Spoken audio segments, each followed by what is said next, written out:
Hello and welcome to The Current Thing with me, Nick Dixon, where we talk about politics, the culture war, and anything else that comes up. And today we have another brilliant guest, the Executive Director of ADF International, specialising in free speech. His book is called Censored. It's Paul Coleman. Thanks so much for doing the show, Paul. Thanks so much for having me on.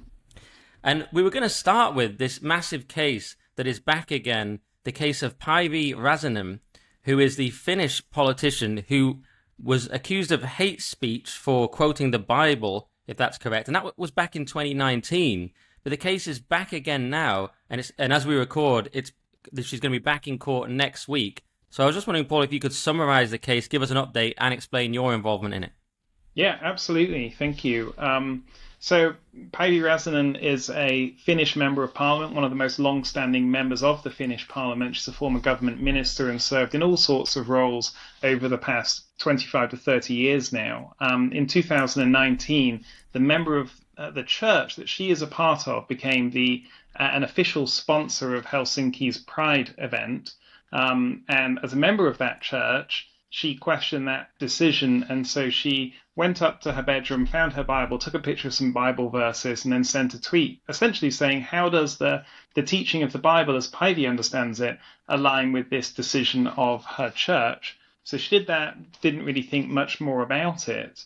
And then she found out that the police were investigating this for a potential hate speech offence.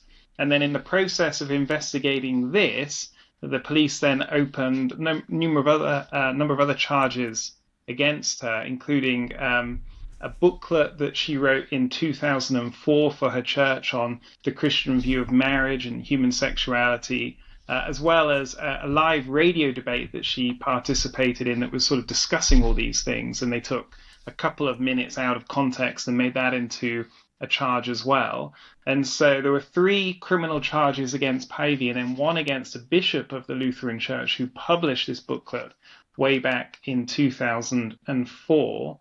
The police investigation went on a couple of years. They were interrogated for hours at the police station. Pivi was taking her Bible with her and being asked what various different passages meant. Eventually, the general prosecutor of Finland decided to bring the prosecution, and it was heard last year in the Helsinki District Court. It lasted 2 days. The District Court acquitted Pivi and the bishop of all offences, and according to Finnish law, the prosecutor is allowed to appeal that decision, not on a narrow point of law, but essentially retry the whole case, which is what is happening next week in Helsinki at the Court of Appeal. So the prosecutor had round 1 last year, and now gets to go again for round 2 next week. Yeah, that seems crazy. I mean, I believe it started in June 2019, so it seems extraordinary that it could still be going on.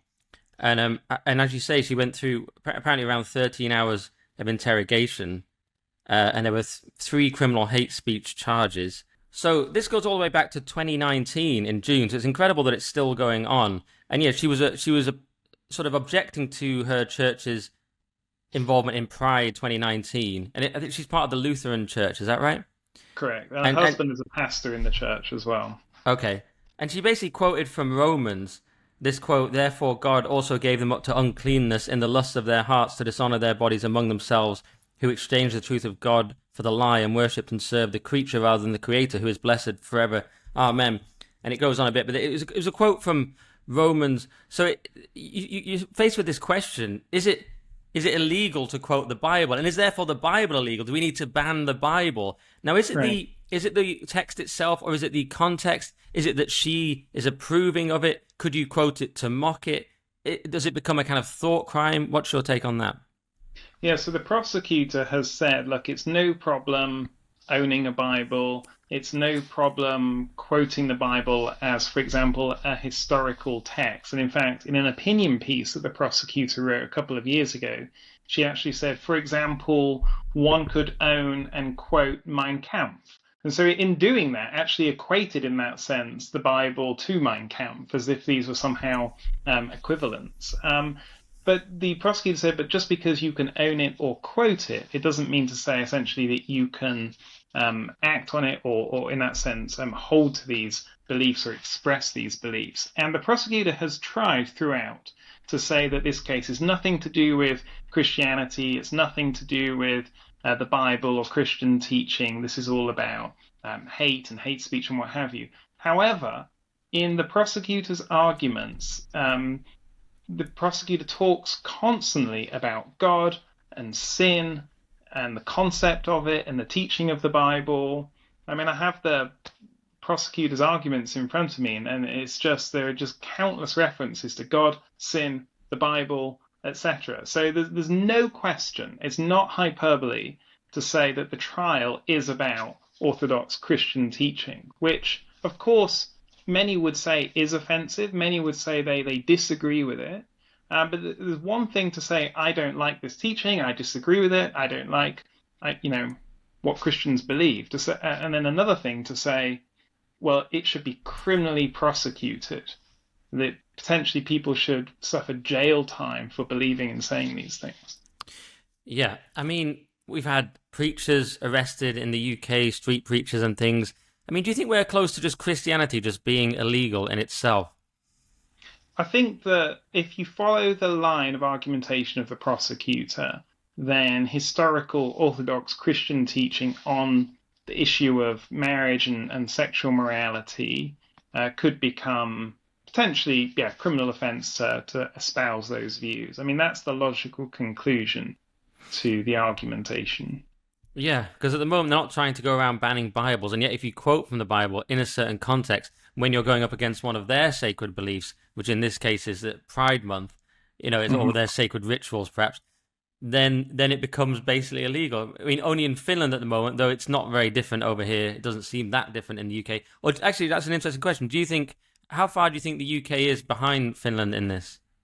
So, as you mentioned, the UK has a quite rich tradition over the last 10, 15 years of arresting street preachers. I mean, it seems to me that not a month or two goes by that we don't read a story of the police heavy-handedly dragging away a street preacher for preaching from the Bible. So I think that the UK and other Western nations are not far removed from what we're witnessing here in Finland. I mean, I've been working on this issue for the past 15 years or so, and I would say that the prosecution of Pivi Rautanen is the most extreme example that I have come across to date, but it's not massively different from the sort of other things that we're seeing in other countries. It's just further along in the process. But essentially the idea is that this teaching of Christianity is so offensive that it has to be banned, and the people who espouse these views have to be punished. And I don't think it will be long until we start seeing that argumentation crop up in other Western nations.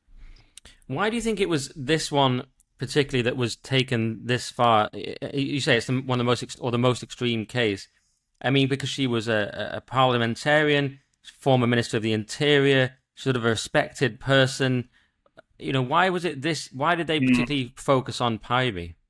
So one of the particular features of how hate speech laws are used across Europe is that they are applied arbitrarily. I mean, if you think of just the sheer amount of speech that is generated each day across hundreds of millions of citizens that live within Europe, think of every tweet that is sent, every YouTube video that's uploaded, every TikTok video. There's just way too much to police. And so what we see, a very clear pattern, is a few people are selected. It's almost like a show trial. They're selected, these cases are brought forward, they're dragged through the courts, it takes years, it costs a fortune, and it's a very cost-efficient way for the state to scare others into silence. Because, of course, you then have hundreds of thousands or millions of people looking on thinking, I don't want to spend the next 4 years defending myself in a criminal court, so I better just say nothing because I don't want that happening to me. So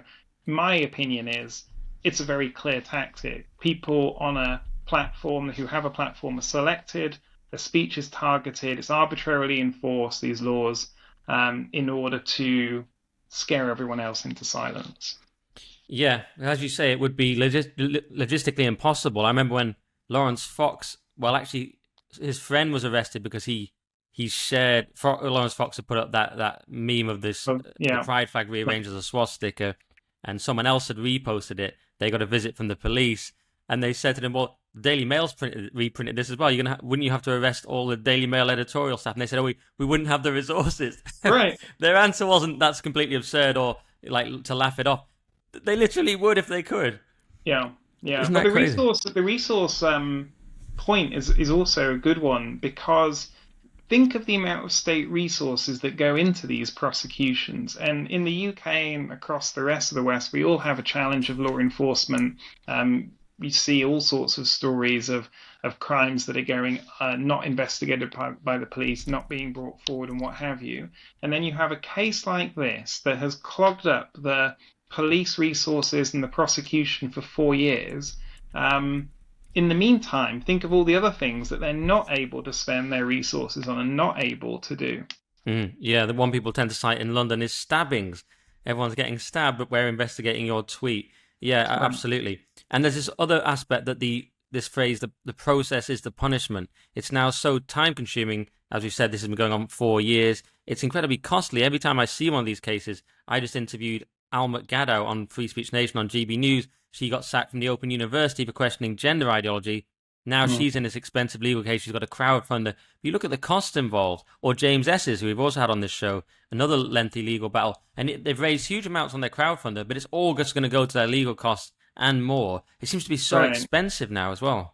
Well, and in Finland, this might be true in other European countries, it's even worse than that, because similarly with Pivi's case, money is being raised in order to support her legal defense. The state has unlimited resources, private individuals do not.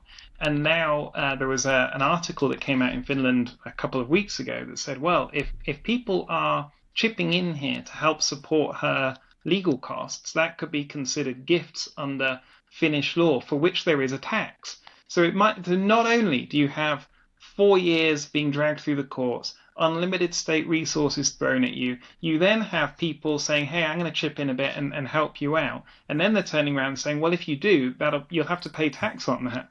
Wow. It's just incredible. Yeah, it's absolutely shocking. So yeah, that's what I don't understand though, is you said that these laws are sort of arbitrary.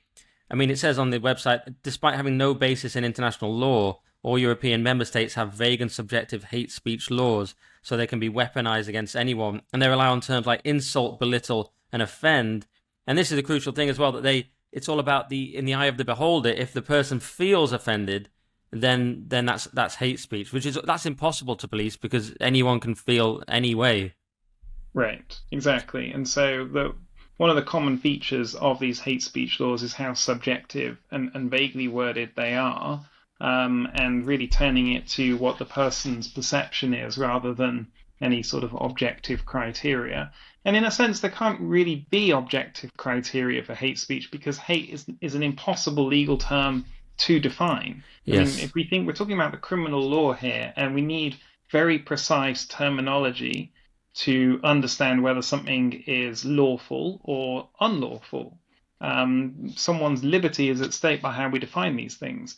And if you look at how they define hate speech, firstly, there is no universal definition as a fact. And then when anybody tries to define hate speech, they just do so with circular argumentation. So hate speech is hateful speech, or hate speech is, and then just insert some synonyms. Hate speech is insulting, offensive, whatever. But that doesn't define it. It just pushes the definition one step further, which is, okay, well, what's insulting? What's offensive? And so the subjectivity is not a flaw in hate speech laws. It's a design feature. They are deliberately subjective in order to be used and wielded as the state wishes. It's not an accident.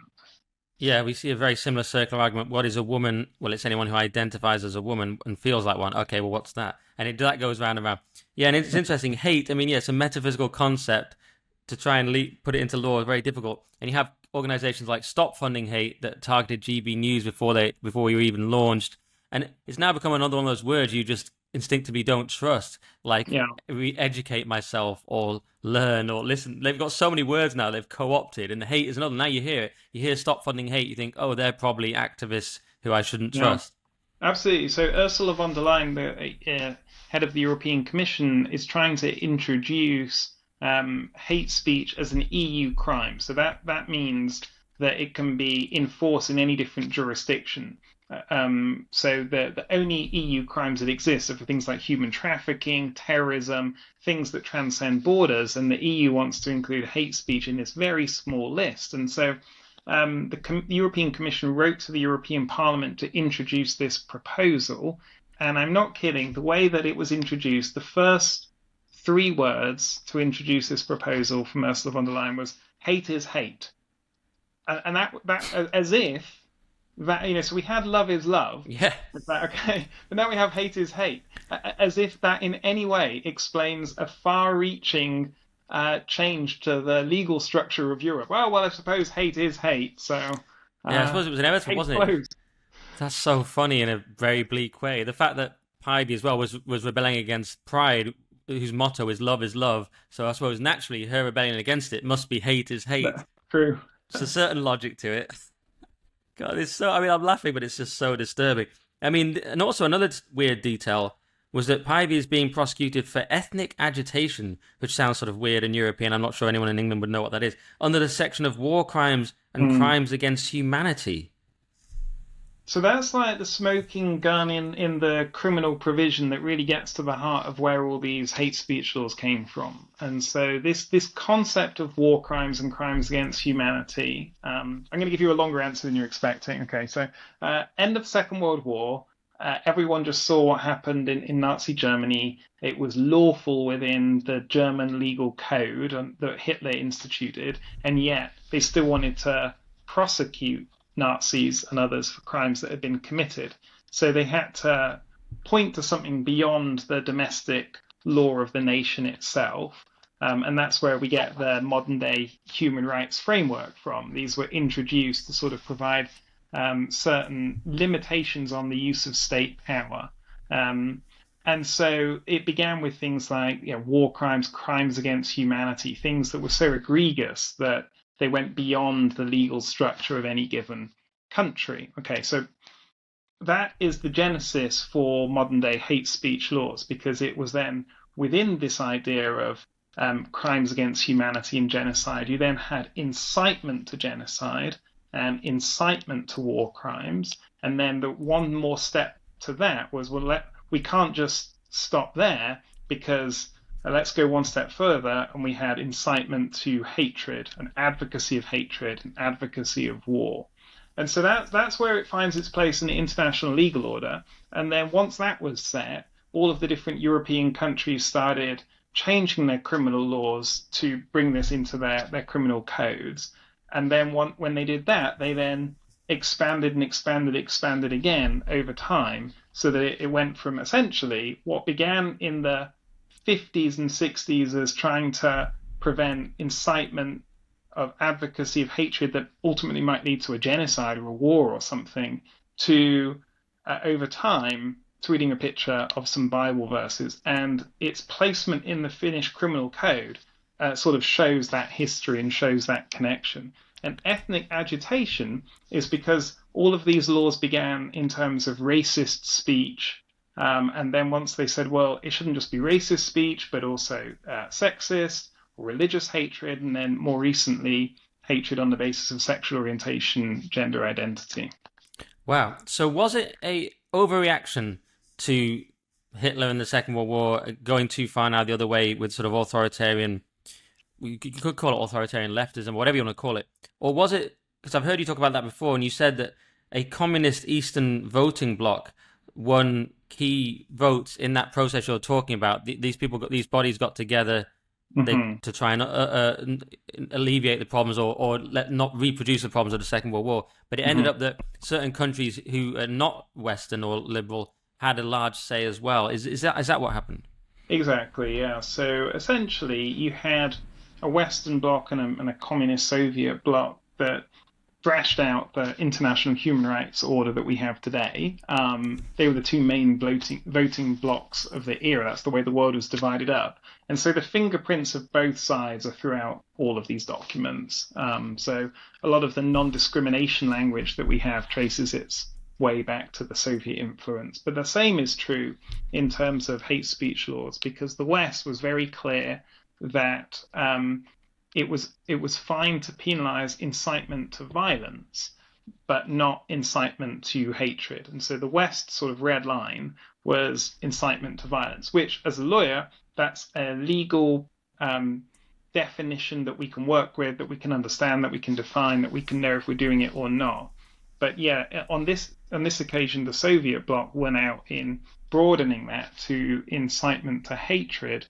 And so I think it's a true statement to say that the modern day hate speech laws that we all have on our statute books are traced back to a Soviet or communist influence in the middle of the last century, and that the countries that we all live in today in the West opposed all of that in the middle of the last century and now have adopted all of it without even knowing the roots of it.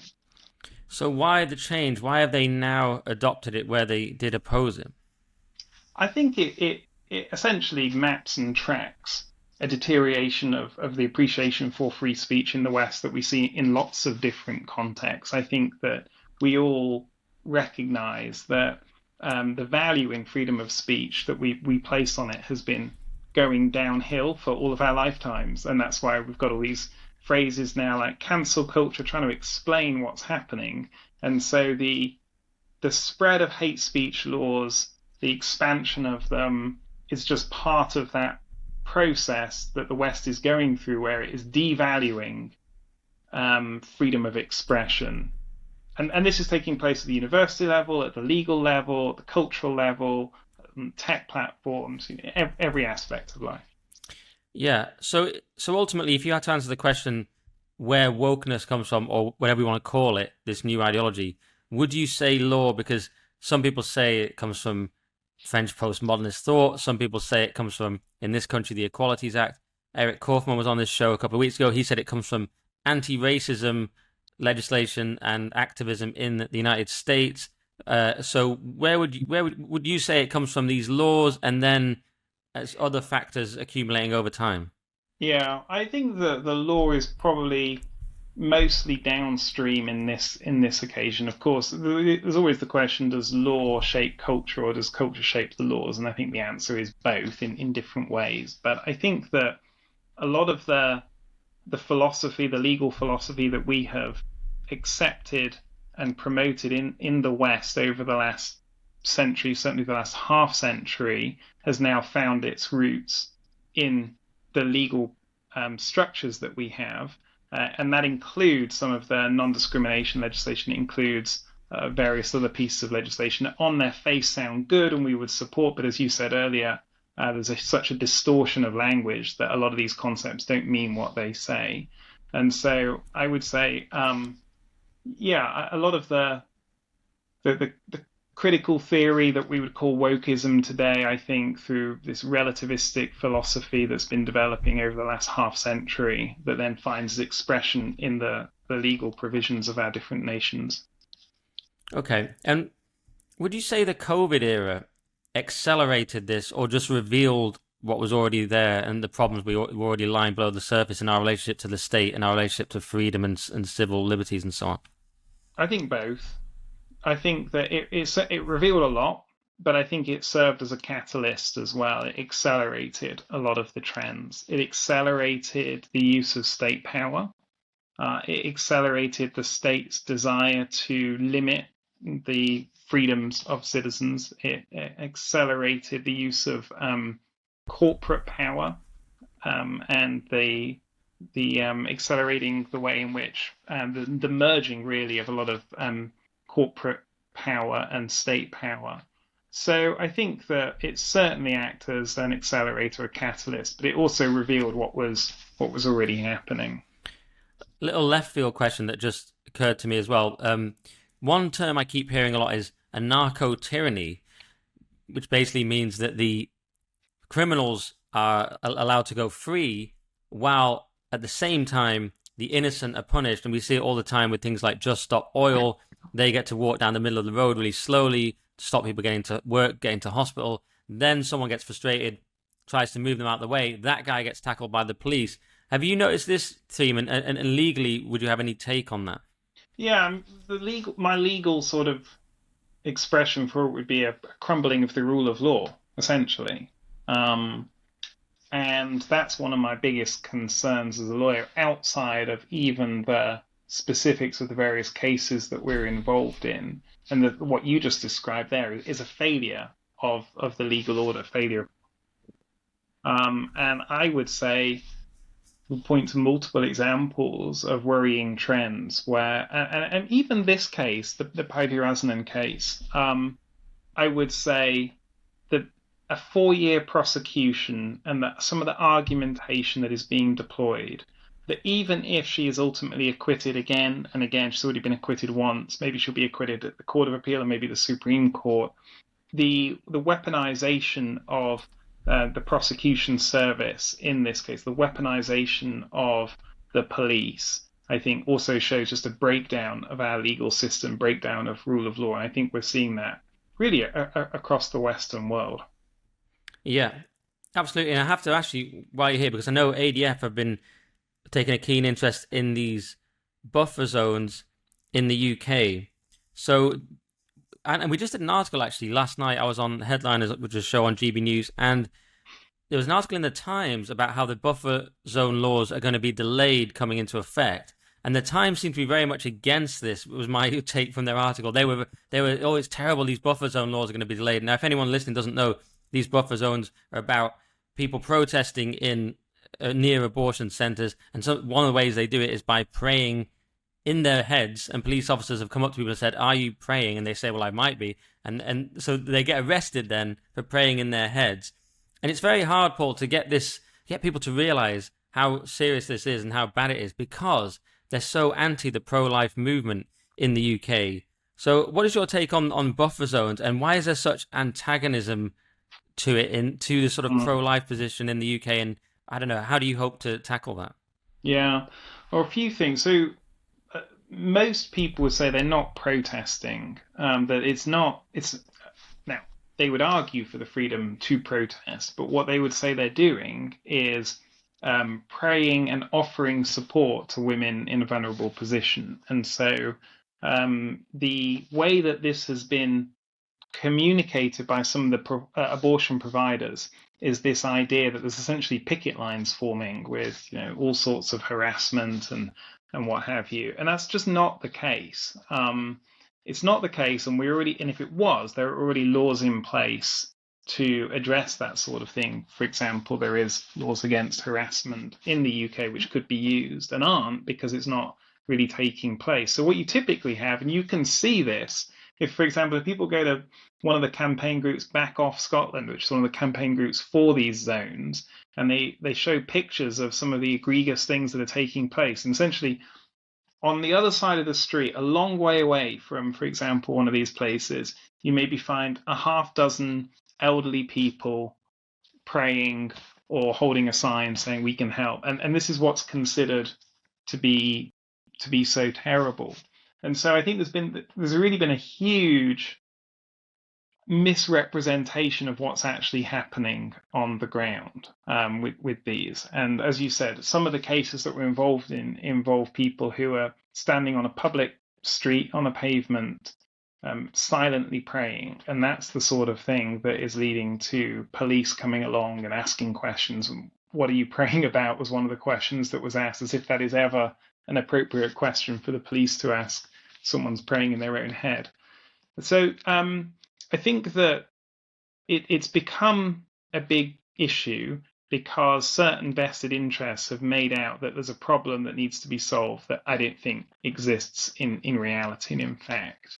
And the public, in part, support this because they've been told that something's happening that's really not happening, and they're getting their information from these campaigners that support these laws, and it's not what's happening on the ground. I tell you one example, true story of how these sorts of things do happen, of a lady who was pregnant and her boyfriend told her that she needed to get an abortion, otherwise they would break up.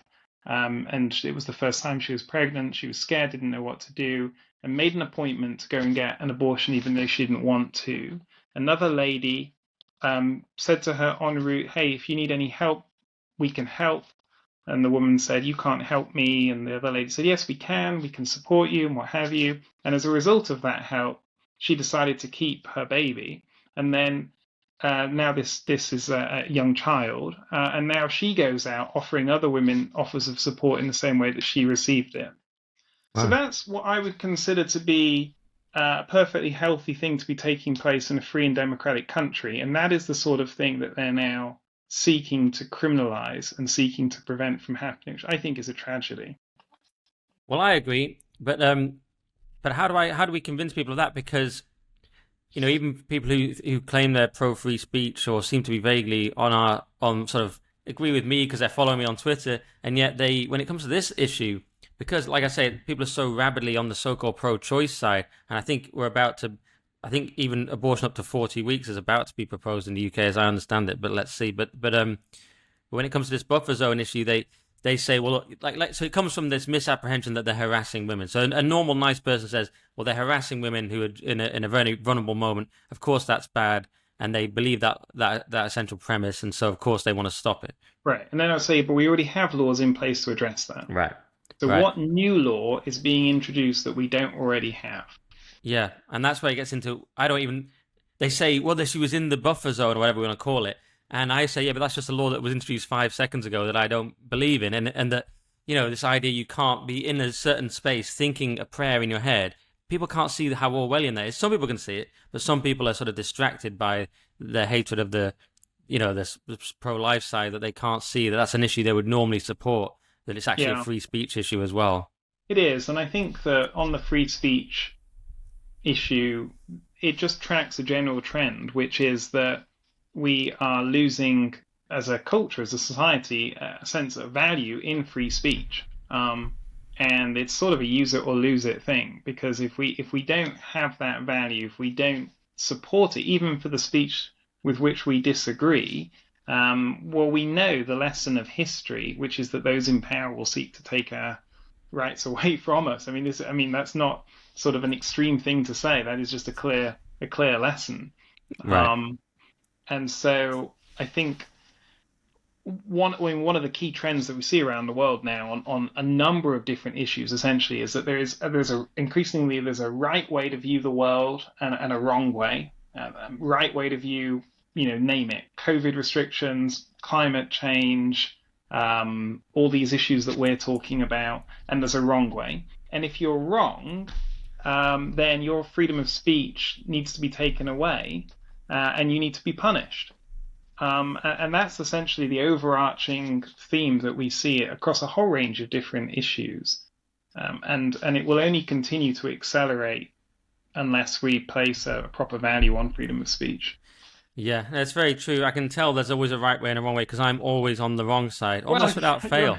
It's incredible. It's like a perfect compass. And have you noticed as well, have you had a problem with, well, no, of course you've noticed, but have you had an issue where ADF as an organization is thought to be a kind of American troublemaking, pro-life evangelical organization causing trouble in the UK? Have you had an issue with that?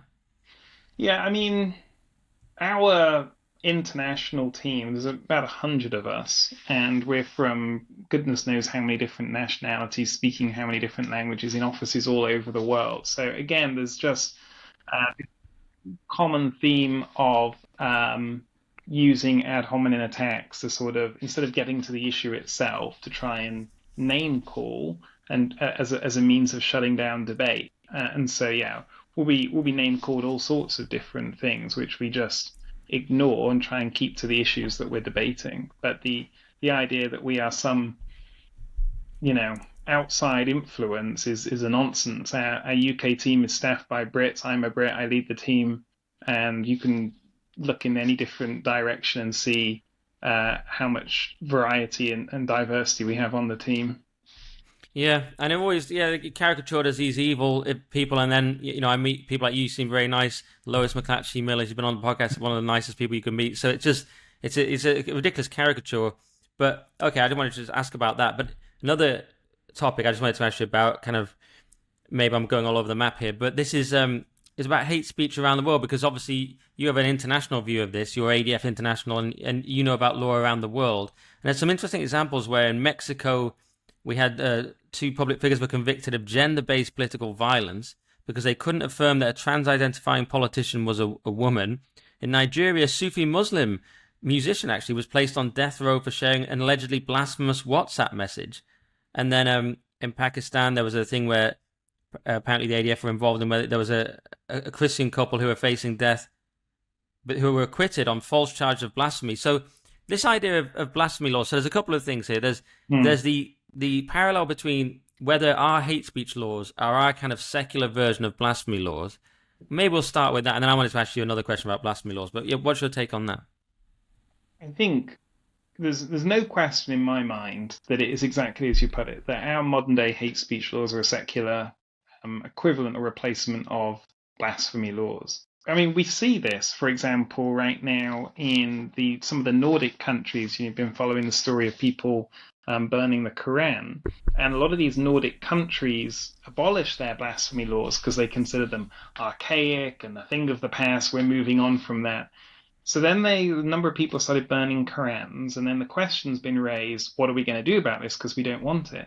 And now they're starting to launch prosecutions under the country's hate speech laws, because this is an act of hate speech. So you can see that where a Western country has got rid of its blasphemy law, it has essentially asserted a hate speech law in its place and is using it in that exact way. So I think that, for me, that's sort of case closed on the argument. But I mean, we even see the parallels between them. So if you think of a classic blasphemy law in a country like Pakistan, it essentially sets up this idea that there is some speech that is so offensive to the listener that the speaker of it needs to be punished.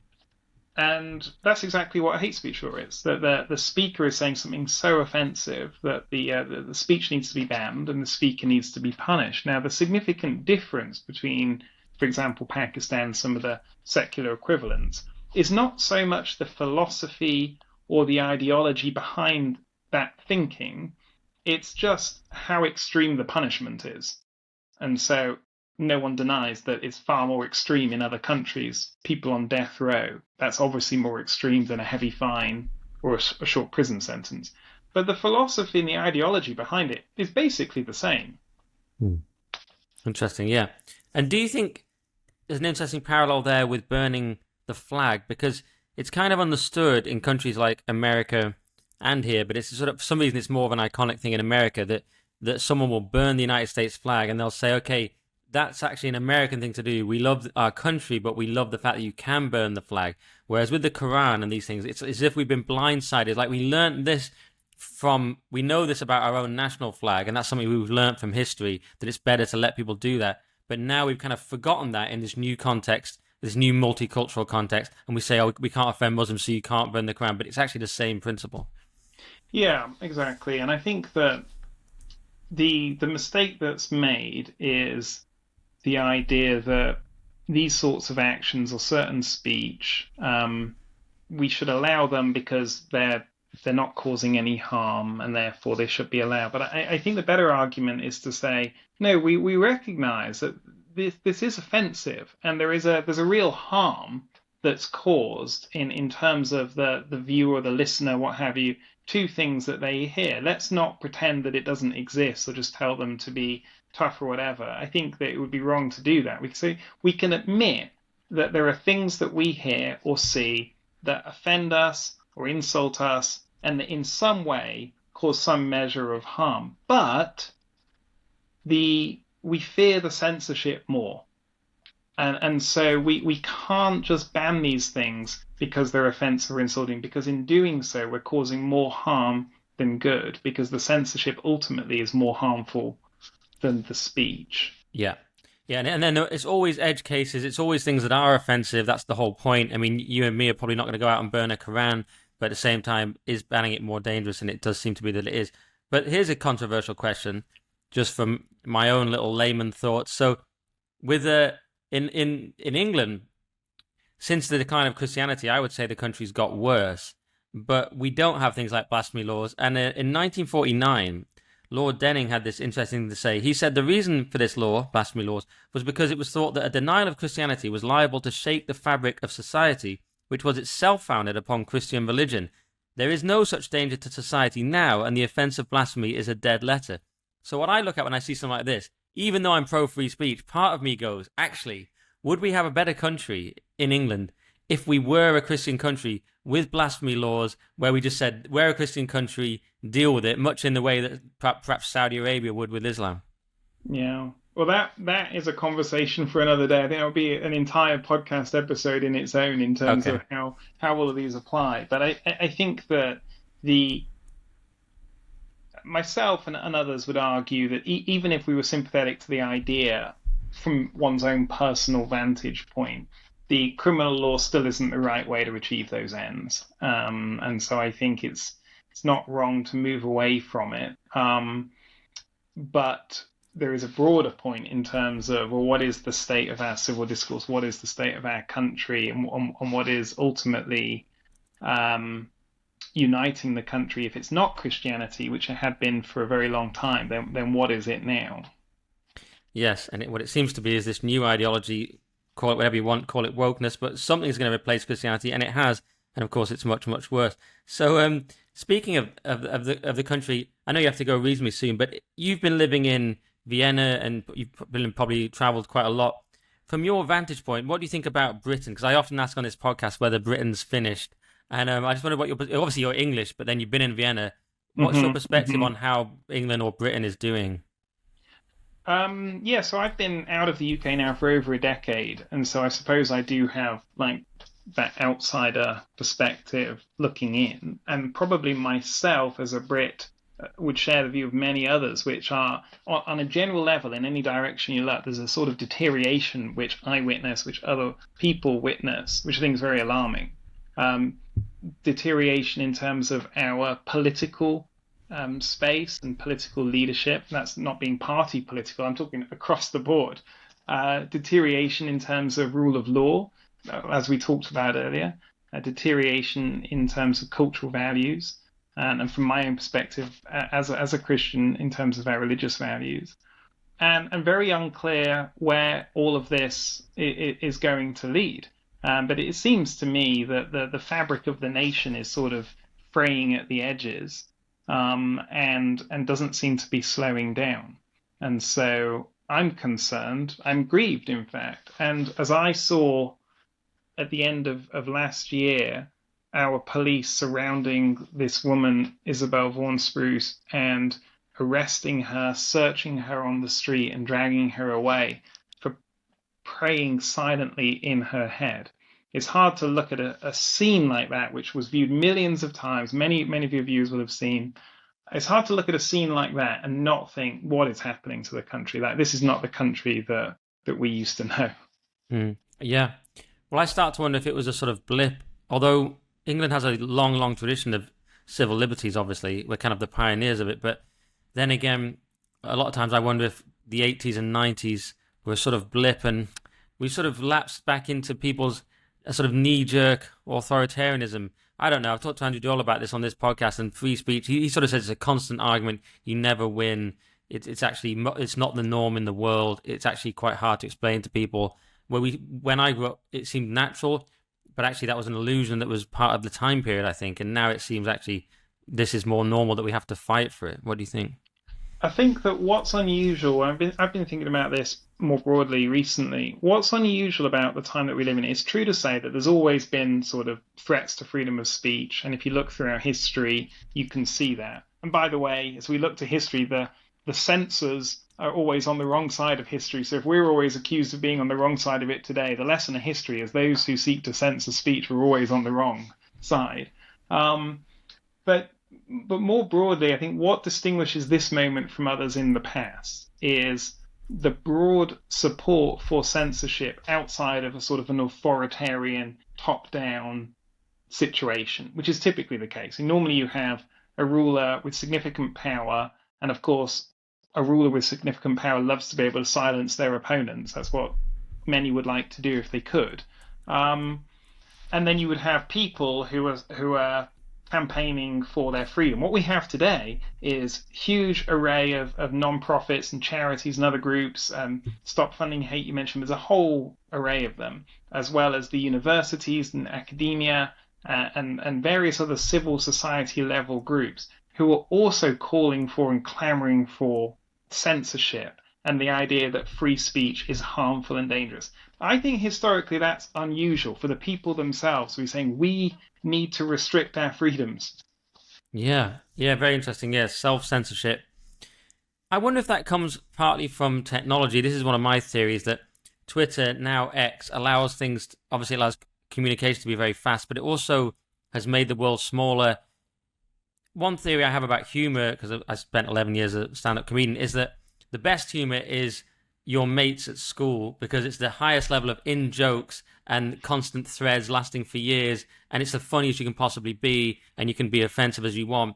Then as it goes out and out, it gets harder to be funny. You know, when you're doing stand-up around the country, it has to be broad enough that everyone can laugh.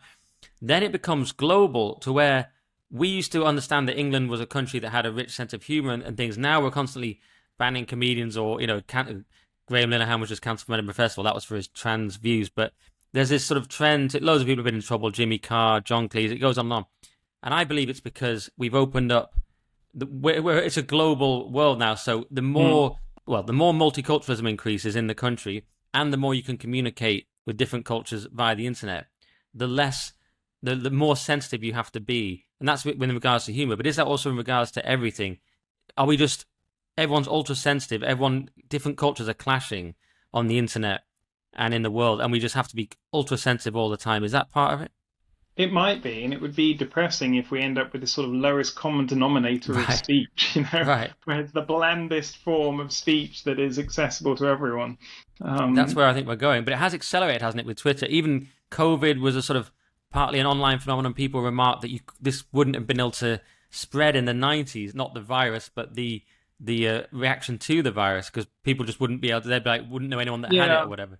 I think that's true, but I would also caution there's always throughout history people who have pointed to the particular moment that has led to the reasons for doing certain things. So Herbert Marcuse, for example, known as like the father of the New Left, he wrote an essay called Repressive Tolerance, which is this idea that the elite in power have a duty to essentially censor, and is one of the main thinkers behind a lot of the censorship movement. And he frames a lot of his argumentation in that through the modern means of technology, and how things are spreading so fast now that we have to have extra measures in place to sort of put the brakes on and slow this down. And he was writing in the middle of the last century. I think the same would probably be true of Gutenberg and the printing press and at various other points throughout history. So I do agree with you, but I also think we have to be careful not to imagine that there's just some new technology that is a reason for the way that people are acting, because that argument has always been made. I see. Well, certainly people have always acted this way.